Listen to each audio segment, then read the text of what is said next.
Welcome back to the series focused on my path to Journeyman Smith. Now I know it's been a little bit, there's been a slight gap in videos, and that's mostly been because I wanted to focus on making stuff and not worrying about going home and editing videos. But today we're going to jump right back into it. Let's go ahead and get started on the third piece of my set, which is going to be a beautiful frame-handled Bowie.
One of the things you might notice is the progression from my first forged knife, second, to my third. I'm actually feeling a lot more confident in how I'm forging and the methods that I'm using. I'm starting to really understand the hammer strokes, and really the most important part of it is the order of operation and the procedure in which you forge. And you can see that I'm starting to feel much more comfortable of exactly what pieces of material in the knife blade I want to move around while it's hot and get everything right where it needs to be, so I can eliminate a lot more time in these and be much more efficient in my forging.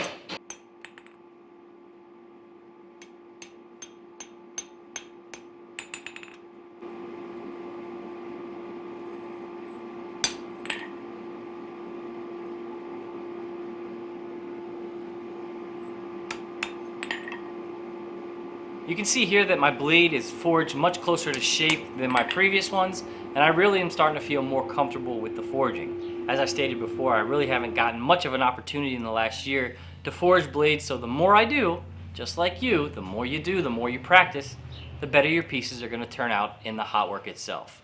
That means less grinding before heat treat.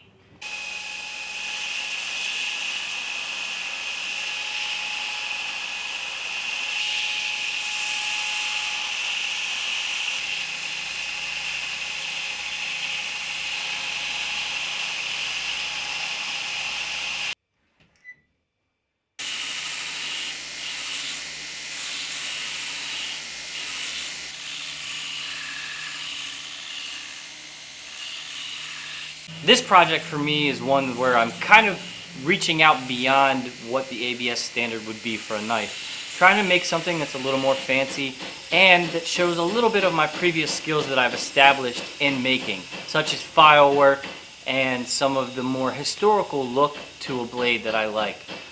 This is kind of a homage to cowboy knives. It's not necessarily a modern look at all. My intention is to have this piece and another piece that are a little beyond the scope of what an average JS knife would look like. We'll see. I'm going to make a bunch of knives as I stated previously, and we'll just have to wait and see if this one makes my set or not.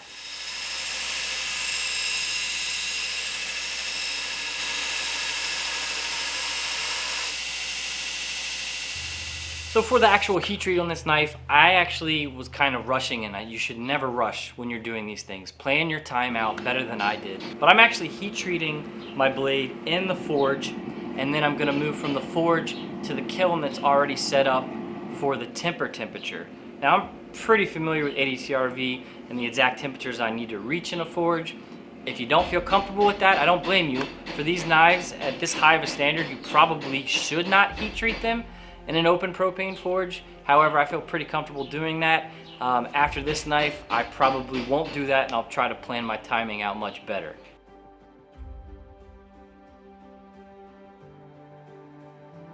One of the things that I've really liked to do lately with both long blades and shorter is that right after my oil quench, I like to go to a vise with 2 2x4s and sandwich that blade, tighten it down real tight, add some clamps to the front and the back, and let it sit there and cool down slowly between the boards. I feel like this really eliminates most of my warping issues. Sometimes I still have to do a little fixture temper, but for the most part, this really helps to let it cool between 2 pieces of board. If you can do that and you have access to a nice vise or clamps, highly suggest it.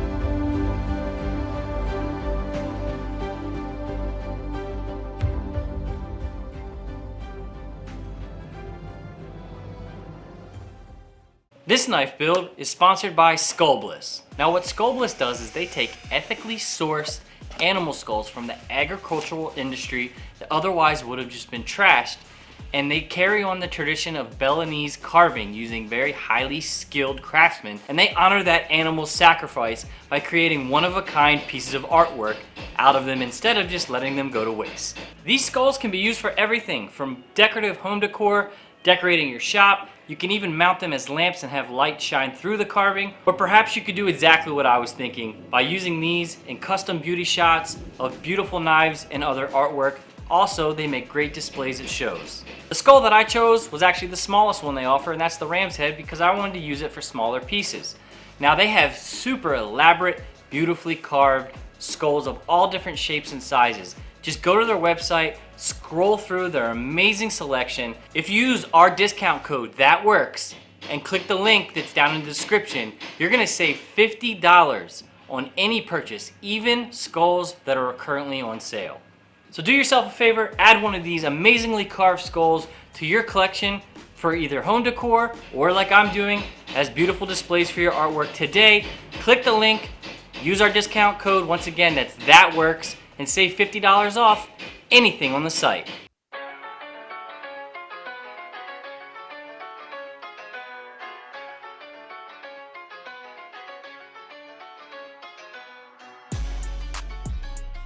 So with this knife, I wanted to do a few things a little different than I did in most of my other knives, and that is I wanted to freehand grind this. Knowing that I'm gonna go in at the end and use a waterfall platen to really true up where my plunge lines are gonna be, I wanted to challenge myself to not using a file guide during most of the grinding. That way I can really see how my skills have progressed. And like I said, I'm gonna get to be able to true up exactly where those lines are at the end with a waterfall platen. So let's see how I do.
Now that the machine sanding on the blade portion of this build is complete, it's time to move on to finalizing the shape of our tang, both in profile and cleaning up the shoulders so they're nice and crisp, so the guard will fit up nice and tight.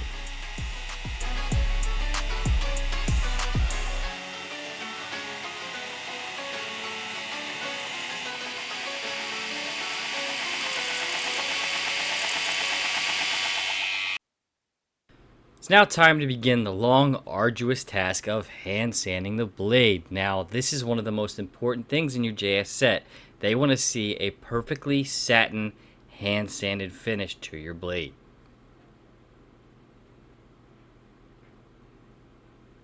Now, one of the things I noticed while I was hand sanding is there's a few little divots like the one you see here.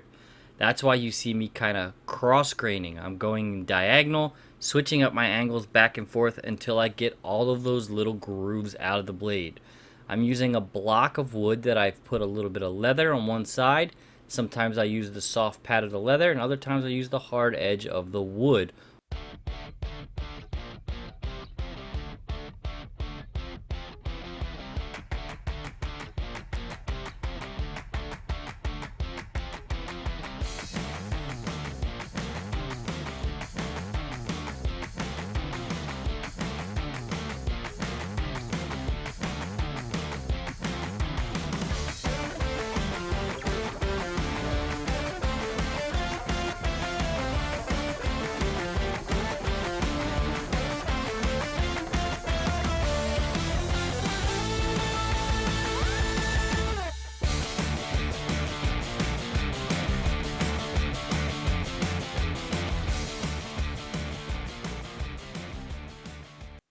If I had just started hand sanding straight linearly or with the blade and went through the grits, I'd probably end up getting all those ripples out eventually. You're going through 400, 600, 800, 1000, 1200, however high you're going, you got multiple grits. You'll most likely get it out. But one thing I've learned with this whole entire process is try to get rid of that mentality of I'll get it later. Just do it early. Getting all your cross hatching done and getting all those ripples out in the 400 grit is really going to help you because, let's face it, it's the most rough grit. So if you get everything out with the most aggressive grit, you're going to save yourself a lot of time when you progress to, say, 800 to 1000 grit, where you're barely removing any metal. So get it out as early as you can, get it cross hatched, then start going back linear. I like to do the cross hatching dry, and then when I go back to linear, do everything wet. I feel like if you do it dry, it really shows you where those high and low spots are. And once you get that kind of slurry built up from the wet sanding, it's harder to see. So at this point now, we're just going to get everything going this way. Everything's pretty nice and flat. And then we'll be able to move on to start doing some of the guard fitting.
Alright, if you're still watching this video at this point, you're in for a bit of a treat.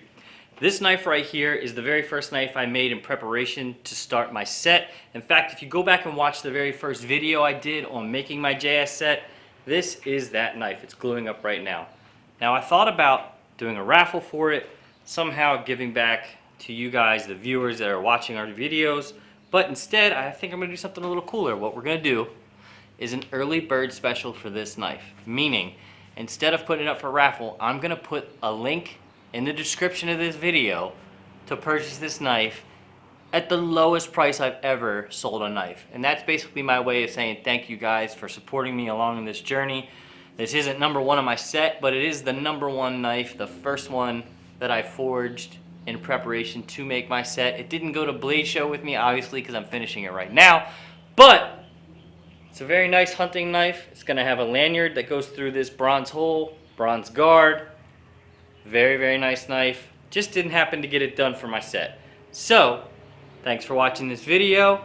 Still a lot more to go, but if you want this knife, go get it right now.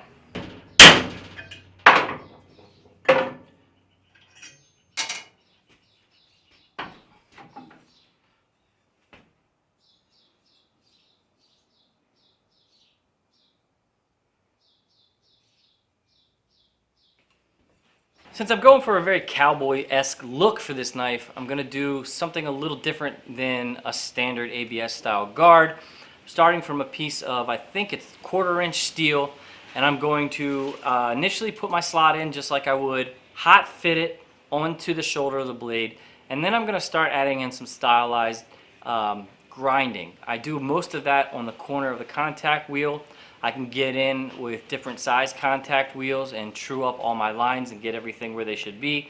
But I like to hunk off a lot of that material just using the largest contact wheel I have, get that material gone, and then I can go in with finer wheels to really crisp up the detail.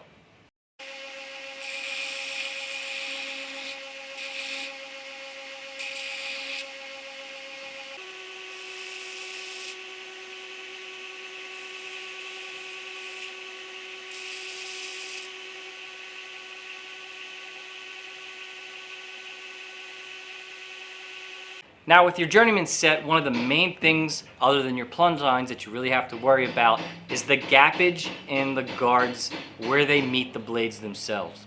Now you've seen people like Kyle Royer show that they use dental burrs. He even made a nice video of showing how you could do all of that work with a cheap Dremel. But for me, I just started learning some engraving. So I'm not really at the point where I should add any engraving details on any of these JS knives. I'm just not good enough yet. But it has given me the discipline and the skills to be able to carve out my shoulders in the guard using a flat cutter, a hammer, and just taking my time working up to those lines. When I hand fit the guards onto the blade and hit them with a hammer, it gives you a little outline of where you need to be. So I know my extents and I can just take the chisel and work that material away. And I feel like everyone should truly learn how to do that. It gives you a lot more control than a Dremel that tends to skip. And in general, it just gives you much more crisp lines.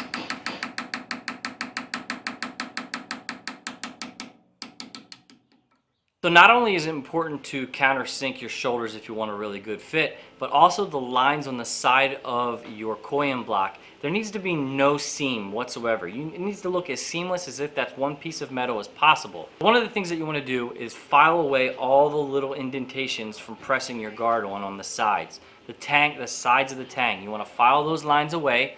And then if you have a little bit of gapping, you can either make yourself a nice little chasing tool and push that material back in, or you can use a ball peen. That's what I use a lot of time, a small ball peen, and just lightly tap and move those lines back in, refile them away, and fit that guard as tight as possible. It's one of the most important parts of making a JS knife.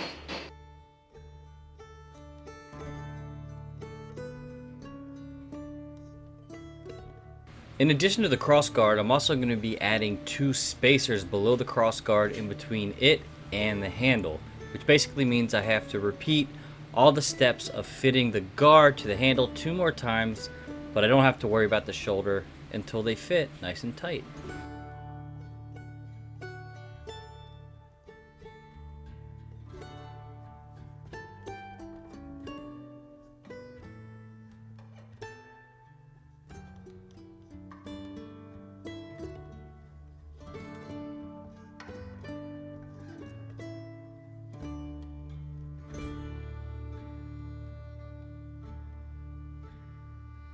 As I mentioned at the top, this is going to be a frame handle. Now what a frame handle means is that you basically have the tang of the knife here and you make a frame that fits over it that makes it look like a full tang. It's actually, the handle itself is with what looks to be the full tang, and it slides over and you attach it however you want. I'm going to attach it out the back side with a pommel nut, if you will, and that's how it's going to fit together.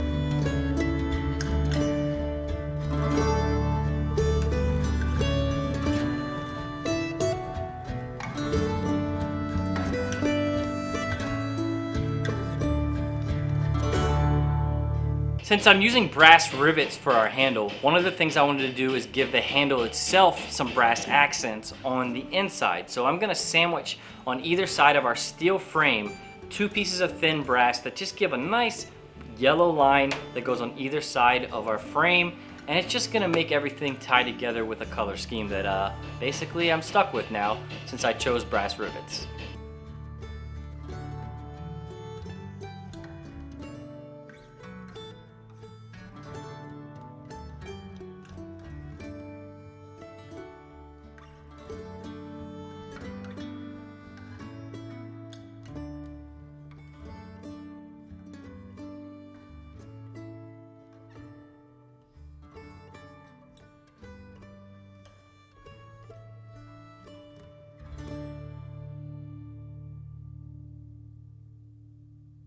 I'm going to be adding some file work to the edge of my frame. To start that off, to get everything nice and even, I'm using a jeweler's saw to then saw in some very precise lines, and then I can go do what I normally use, which is the knife edge wheel on the sander in between each one of those lines I made and make a larger groove, and that gives you a nice roping effect, if you will, that mimics traditional file work. You can always go back and true it up with a file, or you can skip the grinder altogether and just use a file itself. Either way, you're getting pretty much the same look.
So with our frame handle, one of the things I wanted to do is have domed rivets on either side of the handle, which means those dome rivets, when you buy them, are straight, but my handle is faceted. So I had to make myself a little mandrel that has the same angled facet with a hole drilled in it, put my rivets down inside of it, and use a plastic hammer to change how the face of those rivets sit like this, and have them sit more like this so they're flush on the surface of the handle when they sink in.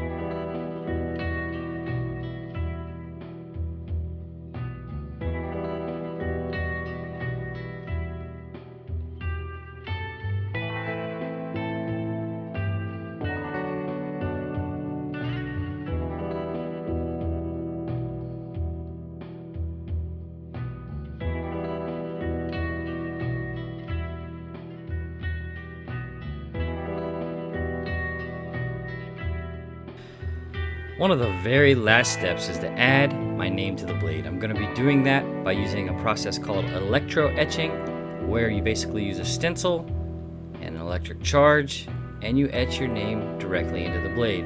Afterwards, it takes a little bit of cleanup with some hand sanding, basically starting off at the last grit, which was 600. I'll then move to 800, and then I'll do some really slow pulls at 1000 grit to get my perfect satin finish. All along with the final few grits, I use a little bit of oil as my lubricant to help evade those nasty J-hooks. And now we're finally ready to put this Bowie knife together.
This has been a great project so far. It's number 3 of my JS set, if it makes it in, but that is the order of which I'm making these knives. This is number 3. I have much more to come for you guys. We got a couple more videos in this series before we wrap it up. I'm really happy with how this one turned out. I think it's very cowboy-esque. It's exactly what I was going for. There's a few issues that I see here and there, so we'll just have to wait and see if this one makes my final set. If you guys are interested in purchasing some of my knives, especially the one I mentioned before, be sure to go to thatworks.shop. Check out some of the knives that I made as practice for this, that Ilya forged, and I did all the finish work. There's a couple of those that are being offered right now at a very discounted price because, you know, it's the knives I made before I was a JS or before I attempted to become a JS. So those are going to be offered at a very discounted price as well. Not as much as the special offer that I had up. Whoever clicks that one first gets it. Go check them out, guys. Thanks for watching, and we'll catch you guys next time. If you missed part 1 and 2 of this video series, be sure to check them out right over here. And don't forget to subscribe to this channel, That Works. It helps us out if you like the video, and comment below what build you might want to see this team do next. Thank you.